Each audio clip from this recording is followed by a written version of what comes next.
Wenyeji eneo la Wajir wanaitaka idara ya usalama kufanya operesheni ya kufukua mabomu ya kale ambayo yalizikwa ardhini enzi za ukoloni katika eneo hilo.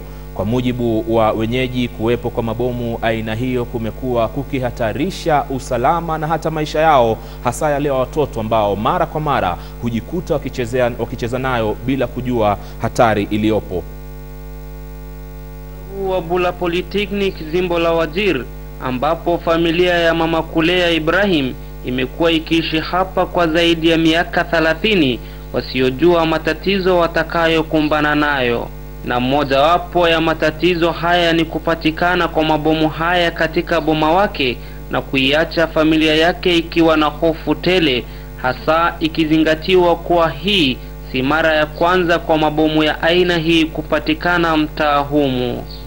Hassan Ali, mmoja wa wakazi wa mtaa huu, anashangazwa kwa nini serikali haichukui hatua hata baada ya kutoa ripoti kwa maafisa husika kwa muda wa masaa 48.